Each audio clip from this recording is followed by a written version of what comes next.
So upon my travels both inside and outside of the classroom, I've come across many different types of philosophy students. And I use that term broadly to just mean anyone that engages in philosophical study. This could be an actual student at a university, or it could be a self-learner. Either way, us philosophy students are each pretty unique and kinda weird, but a few general archetypes have kinda made themselves known to me, and I'd like to share just a couple of them. And hey, maybe you yourself fit into one of these types. Let's start with the 4 quadrants, which I think everyone falls into somewhere. The vertical axis measures knowledge, how much you actually know, while the horizontal axis measures perceived knowledge, how much you believe you know, specifically in relation to other people. So you'll get some people who think they know a lot but truly don't, and people who actually know a lot but don't think they do. Generally, I'd say it's more intellectually interesting to engage with people who know a lot, but it's less socially pleasant to engage with people who think they know a lot. Me, I'd like to think I'm maybe right here. Let's hope at least. So on to specific types. We got the politics first type student. This is the person who is already a political thinker, already politically active, and that leads them to being into things like political science and eventually political philosophy. So the first philosopher they might read might be a Marx or a Burke or a Nozick or a Strauss. Either way, that's where they start out. Eventually though, they're either just going to take what they can from political philosophy and dip, or they get into other fields of philosophy and eventually drift out of being so politically centered. There are some people who are able to maintain their politically focused life while still studying other realms of philosophy, but usually for these people, it's an either-or scenario. Likewise, we got the religion first student. Same deal with the political first student where their entryway into philosophy is motivated by something else. In this case, theology. I think since religion concerns itself with so much more than just politics, usually these people can venture forth into non-religious realms of philosophy like ethics or epistemology, and still retain their religious life. And finally, for those first types, we got the literature first type of student. Someone whose main interest is in literature, usually classic literature, and they're stepping out of the realm of just fiction and diving into non-fiction philosophical works. These people will usually read books that are considered classics, like The Republic, like Thus Spoke Zarathustra, but you won't see him reading anything niche like Mainlander's Philosophy of Redemption.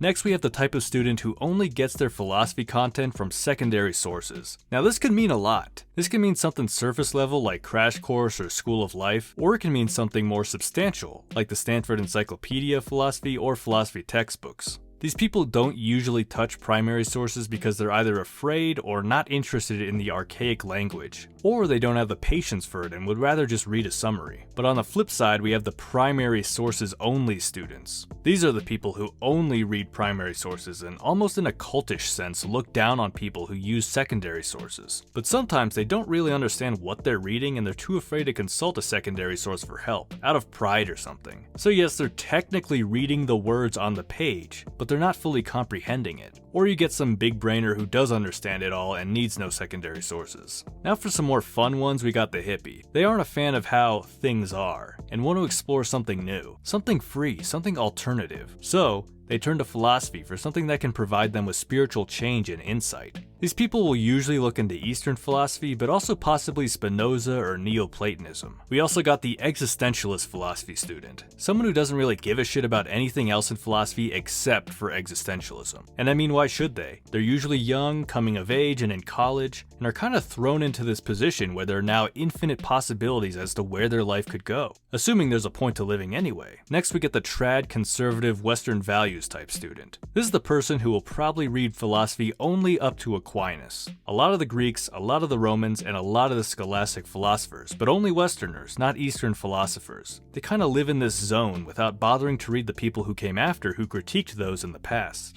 And on the flip side, you got the critical theorist students who only work with more contemporary philosophers and don't bother engaging with early Western philosophy outside of critique. There's always some socio-political lens they're using to engage with these older texts, and in a practical sense they wave away anything from that time as wrong without seeing much of value there. Next, you get the chronically online philosophy students. These aren't people who only engage with philosophy through online media. These are people that decide which philosophers to read because of online media. So they go after the internet famous philosophers. Your Zizeks, your Hegels, your Sterners. I mean, if you could meme them a lot, then they rank pretty high on your to-read list. You also got got your intellectual wannabe type students. These are people who don't exactly have much of a passionate interest in philosophy, but they want to be an intellectual, or at least be perceived as an intellectual. When they play Fallout, for example, they always max out their intelligence stats. These people think more in terms of the aesthetics of intellectualism, rather than actually finding enjoyment in intellectual pursuits. This is where you get a lot of those dark academia type people. Granted, you can take on an intellectual aesthetic and be a genuinely passionate intellectual person, but if you see someone valuing the look rather than the substance, they're probably just a wannabe. Finally, we get the two types that mean the most to me, the skeptic and the pragmatist. The skeptic is smart, so smart that anything they read in philosophy they're able to come up with counter-arguments for. It seems like everything they read can be scrutinized and doubted in some way. This makes them somewhat of a drifter, wandering from text to text, not really finding a home, but engaging in fun skeptical battles nonetheless.